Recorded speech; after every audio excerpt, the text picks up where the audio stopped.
péchons qu'ils s'accroissent et qu'ils survienne une guerre, ils ne se joignent à nos ennemis pour combattre et sortir ensuite du pays. Arrête là, s'il te plaît. Là, je me suis rendu compte d'une chose. Toute dépendance qui t'empêche de croître, de t'expandir ou devenir plus grand, c'est une dépendance diabolique. Si vous voyez, par exemple, les enfants dépendent de leurs parents, mais un jour grand, ils vont abandonner la maison de leurs parents. Mais si vous voyez une type de dépendance qui va t'empêcher de t'approcher plus de Dieu, de vivre plus avec Dieu, ça ne vient pas. Bon, de toute façon, ça ne vient pas de Dieu. C'est diabolique. Abandonné. Alléluia.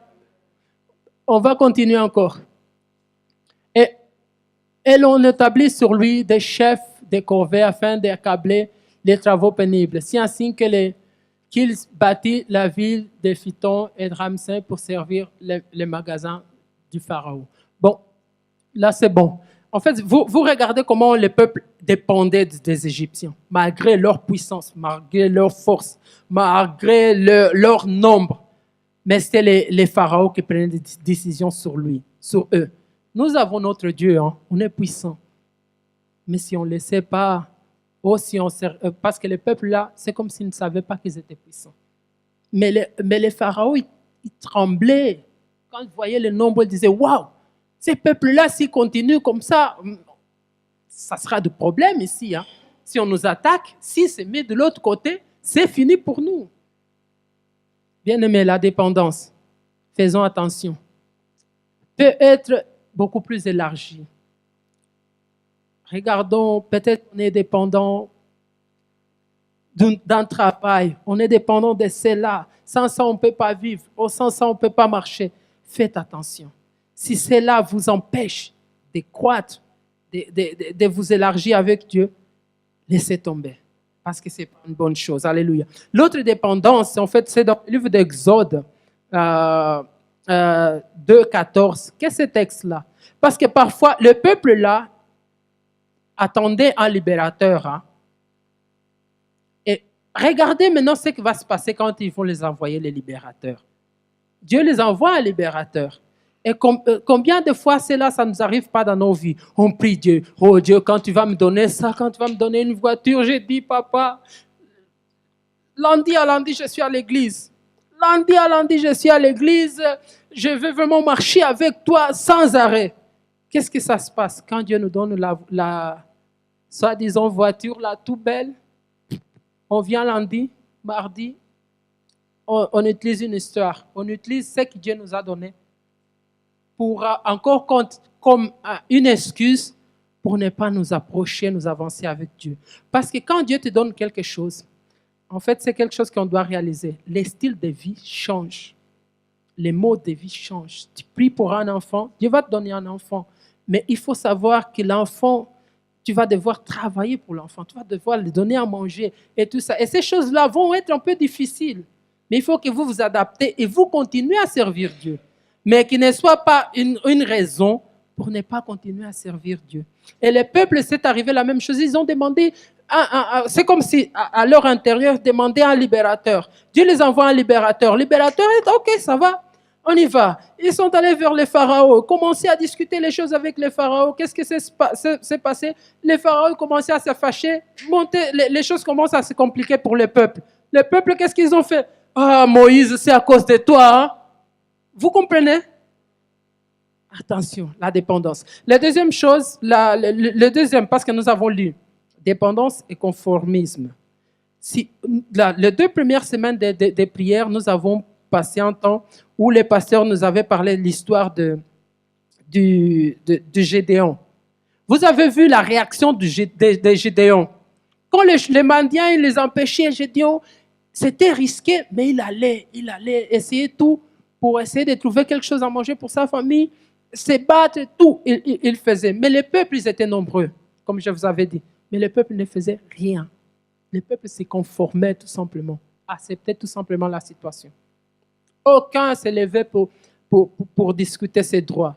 Et là, j'ai lu en fait, si vous regardez, ça nous arrive souvent. Si vous regardez dans l'Exode 1, 14 va vous montrer le contraire de ce que le peuple faisait. Dans le livre de Gédéon, le peuple s'est levé pour essayer de combattre contre les Mandiens. Mais là, le peuple se conforme, il se met à se battre entre eux. Vous comprenez? C'est comme si, ok, le pharaon, il est trop fort pour moi, quoi. Mais bon, moi, je ne vais pas montrer à personne que moi, je suis faible. Hein. Alors, je dois trouver un faible là, on se bat et je montre que moi, je suis fort. Au moins, mon ego, vous comprenez, on a un seul ennemi commun. Et le diable, il aura gagné quand il va nous voir en train de se chamailler. L'objectif principal, on ne se bat pas. On est en train de se battre pour des petites choses. Amen. La dépendance, le conformisme. Nous allons vraiment aller le plus vite possible, que vraiment jusqu'à 5, on termine. Je vais seulement vous donner les points et essayer de vous donner un peu des petites explications. Ça, c'était les premiers points, les dépendances et conformisme. Je vais vous situer. Le premier point de les types d'ennemis virtuels qui existent. La dépendance et le conformisme. Le deuxième, c'est la résistance. La résistance, j'ai pris dans les textes du Exode 10, 1 à 2. En fait, si vous regardez tous les livres, quand vous passez, je crois que c'est le chapitre 5, vous allez voir beaucoup de versets où, en fait, Dieu dit qu'il a endurci le cœur du Pharaon. Alléluia. La résistance. Dans nos vies, dans la marche vers notre héritage, nous allons trouver des résistances. Aujourd'hui, on est en 2016. Vers 2018, il y aura des résistances pour que le complexe soit construit. La seule chose qu'on doit savoir de la résistance, c'est 3 choses. La première chose, la provenance de la résistance, l'origine de la résistance. La première origine de la résistance peut être nous, moi, toi. Dieu nous donne quelque chose. Oh, Dieu nous dit, non, c'est pas ça que je veux que tu aies, ou que tu ailles, ou que tu fasses, et tu es en train d'insister. Tu es en train d'insister. Tu te bats, ouais, tête ici, tête là. Non, tu insistes. La résistance. Les choses n'arrivent pas. Et tu commences à te demander, oh, mais comment? Résistance. Ça veut dire que ça ne vient pas de Dieu. Ça vient, c'est des trucs là, personnels. Là. Et là, quand vous pouvez aller à la maison, vous pouvez lire les livres des Nombres 22, 32, Nombre 30, 23, 6 à 26, où raconte l'histoire de Balaam et Balak. Vous allez voir comment Balak a voulu de toute sa force que Balaam maudisse le peuple d'Israël. Et qu'est-ce qui s'est passé après? Alléluia. La deuxième source de la résistance, c'est le diable. Il y aura sur le chemin vers notre héritage, vers l'expansion, le diable va se lever pour nous empêcher d'accéder à des choses. Et là, je vous dis, mon frère, la Bible dit, résistez avec une foi ferme. Alléluia. Il va fuir loin de vous. Il faut vraiment résister au diable. La troisième chose, la troisième source, c'est Dieu lui-même. Et là, c'est ce qui s'est passé avec le peuple d'Israël. Là, c'était Dieu la source qui endurcissait le cœur du Pharaon. Mais quand Dieu endurcit quelque chose, ou quand quelque chose dur arrive, Dieu a des propos, des buts par lesquels il fait ça. Le premier but, c'est pour nous édifier. Imaginons, si tu attendais les téléphones des années, oui, quand tu auras ce téléphone, tu seras beaucoup plus fort. Quand tu vas prier à Dieu, tu seras édifié dans ton intérieur. Dans tout ce que vous attendez, c'est prenez de temps. Quand tu auras, tu seras beaucoup plus fort. En 2018, quand nous aurons le complexe, nous serons beaucoup plus forts. Alléluia. La deuxième chose, c'est pour augmenter notre propre valeur. Imaginons le peuple d'Israël quand ils sont sortis de l'Égypte. Tous les petits ennemis là qui se battaient contre les Égyptiens, même qu'ils étaient un peu plus forts qu'Israël, quand ils regardaient Israël, il a tapé les Égyptiens, là, les pharaons. Le peuple a augmenté de valeur. Alléluia. Une fois que les choses qui tardent à venir, quand tu auras, ta valeur va augmenter. La troisième chose, c'est pour glorifier Dieu lui-même. Une fois quand tu auras ce que tu attendais depuis longtemps, les gens qui vont voir vont dire, waouh, son Dieu là, il est un Dieu grand. Hein? Son Dieu là, il fait des grandes choses. Ils risqueront même d'abandonner leur petit Dieu là pour suivre ton Dieu, parce que ton Dieu fait des grandes choses. La quatrième, j'ai dit 3, mais c'est quatrième, c'est pour que nous puissions raconter aux générations futures.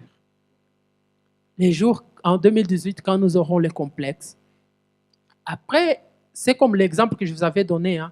Après, en 2035, 45, il y aura de nouvelles générations qui vont venir à l'église, qui ne vont peut-être pas connaître qu'on était à la rue de Strasbourg.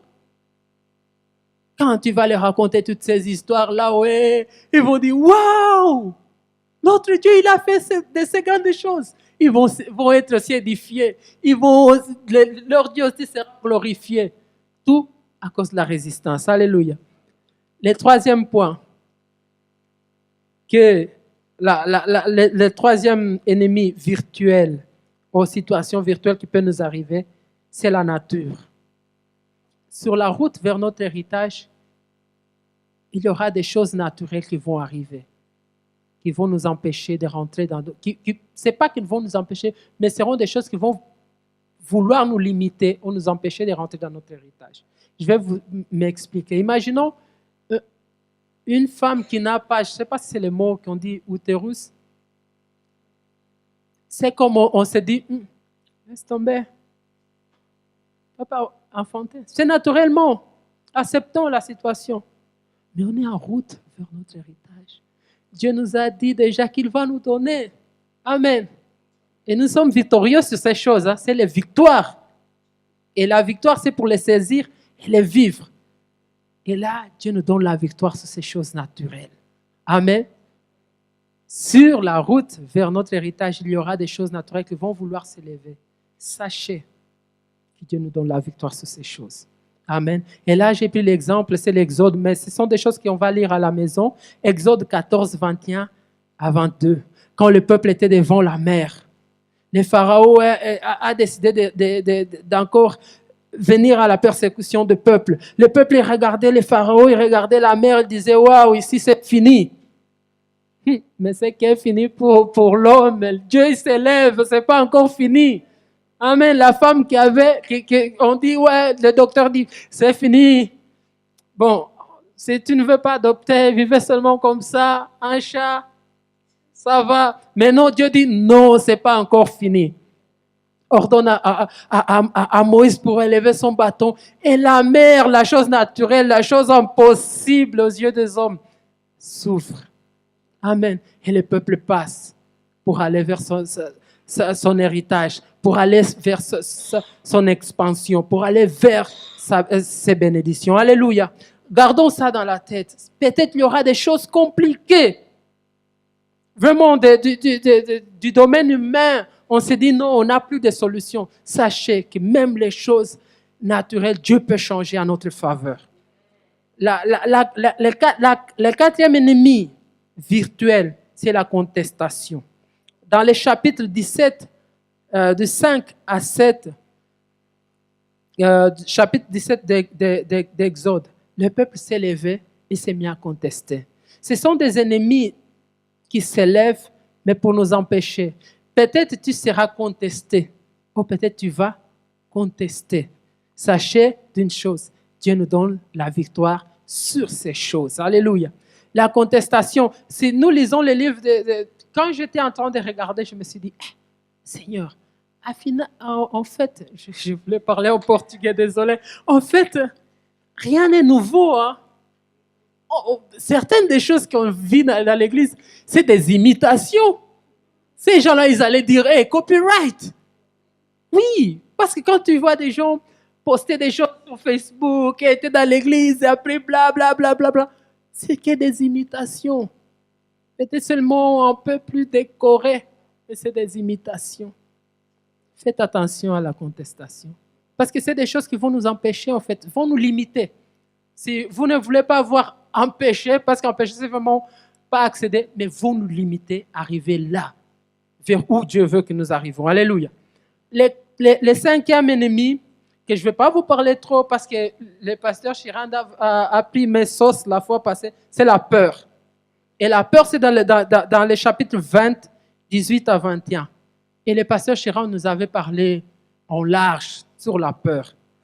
La peur, c'est quelque chose qui va nous empêcher d'avancer vers là où Dieu veut que nous avançons. Parce que Dieu, il y a des projets pour nous. Mais le peuple, Dieu, quand c'est arrivé un moment que le peuple a commencé à trembler, au point même de dire, Moïse, écoute, là, avec Dieu, tu t'en occupes.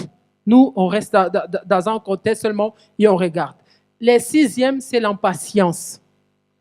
Là, c'est Exode 32, 1 à 6. C'est un ennemi virtuel, l'impatience. Dieu nous dit, jusqu'à 2018, on arrive 2017 en décembre, oh, on n'a pas de complexe. Ça ne sert à rien, hein? On s'est pour mon nez là pendant toute l'année. Moi, je pars. Tu pars. Disons, 25 décembre, Dieu envoie un donateur, on achète le complexe. Tu dis, wow, Dieu a pu faire en 2018. Oh mon Dieu. Oui, la patience. Il y a des choses sur la route vers notre héritage. Il y a des choses où on va devoir être patient. On va devoir attendre. Parce que si on se précipite, on risque de perdre, en fait, notre bénédiction. Le septième et le dernier, c'est la non-connaissance de Dieu. En fait, quand vous lisez, je vous avais dit que le peuple a eu peur. Il a dit, Moïse, occupez-toi, toi et Dieu. Tout ça, c'était seulement fait pour que le peuple ne s'approchait plus de Dieu.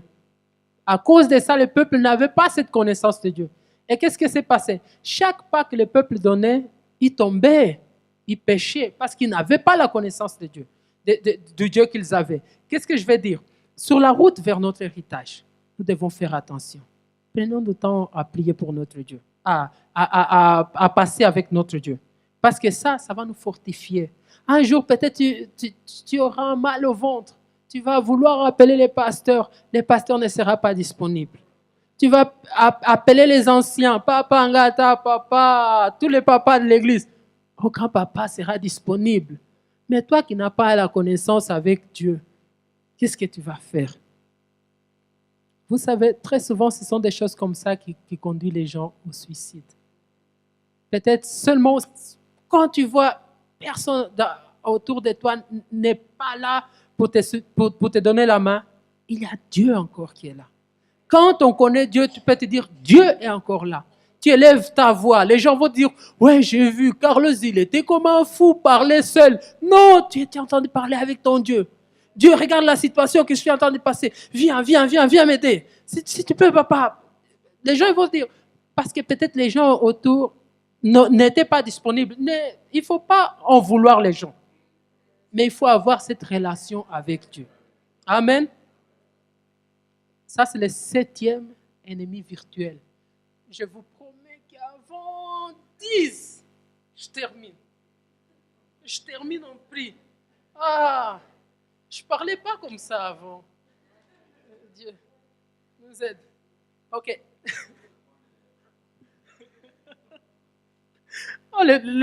En fait, comment est-ce que nous allons prier pour ce deuxième point? Seigneur, aide-moi à saisir et à vivre les victoires. Vous comprenez? Dans tous ces ennemis physiques, par exemple, là, les voisins, là, ce sont des ennemis physiques. Subitement s'élève, tu n'as rien fait. Subitement s'élève contre nous, commence Vous comprenez? Tu n'avais rien fait. En fait, il faut être courtois avec ces gens. Quand tu as la victoire, tu n'as pas besoin de crier trop. Tu n'as pas besoin de... Les gens qui n'ont pas la victoire, c'est ça. Je sais pas, en Afrique, moi, j'étais trop mince quand j'étais petit. Et quand il y avait quelqu'un de plus fort qui s'est bagarré avec moi, je commençais déjà à crier plus fort pour essayer de montrer la force. Mais en fait, c'est parce que... Vous comprenez, hein? Là... Et c'est ça. En fait, quand on a la victoire, tu regardes. OK, on est courtois, on attend. On continue notre marche. On est sur la route vers notre héritage. Comment est-ce que nous allons prier? Seigneur, aide-moi à saisir la victoire et à vivre ces victoires. Tu es en train de marcher, tu dis, je suis victorieux. Tu es en train de faire une application pour un travail, je suis victorieux, j'ai déjà ce travail. Tu es en train de faire une application pour quelle que soit la chose, j'ai saisi la victoire, j'ai la victoire en ma main, tu marches et tu continues. C'est comme ça que nous allons prier. Alléluia. Le deuxième point de prière. Le troisième point que nous allons prier, c'est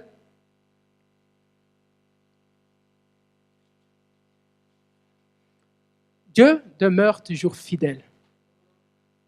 Là, je vais essayer de passer vite pour qu'on termine. Moi, j'avais dit, en fait, là, c'est à Haut-des-Letiches. Ici, c'est aujourd'hui 2016. Là, c'est 2018. Là, Dieu nous avait fait des promesses. Ou peut-être dans l'intérieur du pasteur, Dieu a fait des promesses. Dieu a fait des promesses pour chacun d'entre nous qui est présent ici. Aujourd'hui, qu'est-ce que Dieu dit? Je te donne. En 2016, on n'est plus dans le temps de la promesse. Dieu nous donne aujourd'hui. Et ce qu'on doit faire, on a déjà vu, on doit saisir et s'y établir. Et en 2018, va se réaliser. Dieu, en 2018, comme nous avons lu en fait dans les versets, c'était quel verset 45, il montre sa fidélité. Il montre sa fidélité. Le verset 45 dit, de toutes les bonnes paroles que l'Éternel avait dit à la maison d'Israël, aucune n'est sans effet. Tout s'est accompli. Alléluia. Tout ce que Dieu nous avait dit, là, aujourd'hui, il nous donne. Et quand on va arriver là où il y a les claviers, aucune de ces choses est restée sans s'accomplir. Parce que notre Dieu est fidèle. Et il est fidèle juste pour accomplir tout ce qu'il a promis. Si vous regardez, en fait, dans les livres de Genèse 12, 7, Dieu a fait la promesse à Abraham. Le livre de Genèse 26, 3 à 4, il reconfirme cette promesse à Isaac. Dans le livre de Genèse 28, 13, il vient encore confirmer à Jacob. Il vient se réaliser dans les textes que nous venons de lire dans les Josué. C'est là où se confirme, où se réalisent les promesses que Dieu a faites pour le peuple d'Israël. Et là, on tombe, comment est-ce que nous allons prier, Seigneur, aide-moi à réaliser et à te faire confiance, à réaliser que tu es un Dieu fidèle et à te faire confiance. Te faire confiance. Que là, je ne suis pas en train de marcher dans le vide. Toutes tes promesses que tu as faites, tu vas les réaliser. Tu vas les réaliser. En 2018, nous aurons le complexe. Le dernier point, et là on va prier, c'est qu'il y a une après-expansion. Bien-aimé, moi, quand j'étais en train de préparer ce texte, je me suis dit, j'ai pensé à l'Église catholique. Si vous regardez dans les temps passés, il y avait des gens qui ont été morts à cause de l'Église catholique. Pour que l'Église catholique aujourd'hui soit une Église. Ils ont eu des moments difficiles. Les chrétiens en Europe ont passé des moments compliqués. Et qu'est-ce que Dieu les a fait? Dieu les a mis au large. Dieu est arrivé jusqu'à 2018.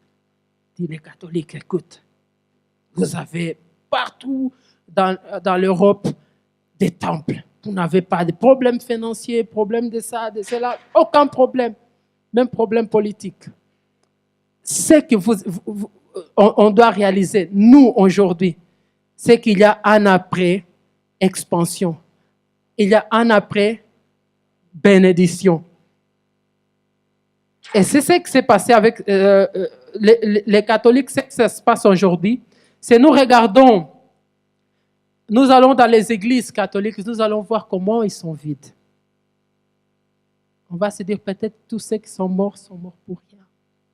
Toute la souffrance, toutes les difficultés qu'ils ont passées, c'était pour rien. Bien-aimé, c'est vraiment qu'on appelle attention à chacun d'entre nous. Que dans les jours à venir, quand Dieu va nous donner, en 2018, quand Dieu va nous donner les complexes, qu'après 2018, nous ne disparaissons pas. Vous comprenez? Parce que Dieu va nous bénir. Mais après cette bénédiction que nous pouvons continuer.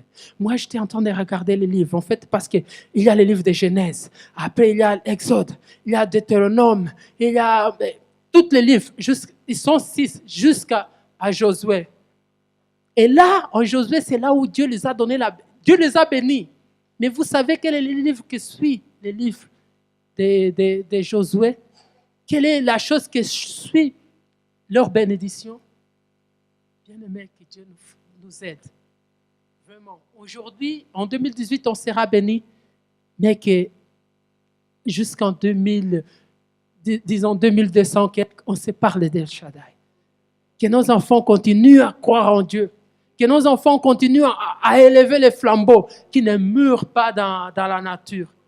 Et c'est là, en fait, le problème qui s'est passé avec le peuple d'Israël. Quand Dieu les a bénis, après ça, le peuple a commencé à, comment on dit, pardonne-moi l'expression, commencé à déconner. Et on voit le livre des juges. Ils n'ont même pas eu un livre de repos pour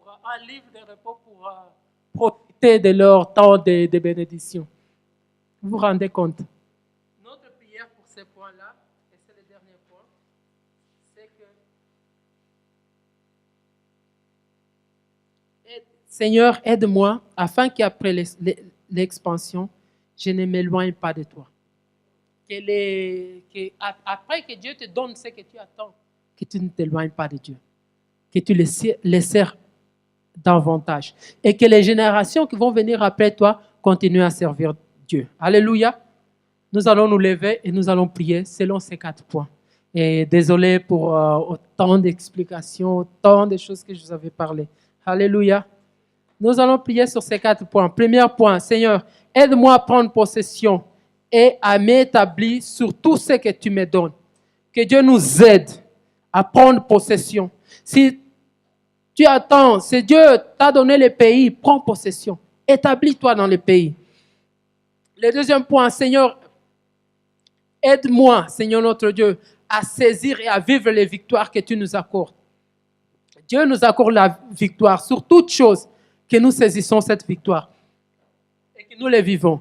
Le troisième point, c'est Seigneur, aide-moi, afin qu'après l'expansion, c'est le quatrième point en fait, après l'expansion, que je ne m'éloigne pas de toi et que les générations qui vont me suivre continuent à élever le nom de Dieu, continuent à parler de Dieu dans ces pays, continuent à montrer aux gens de ces pays que mes parents, ils servaient en Dieu.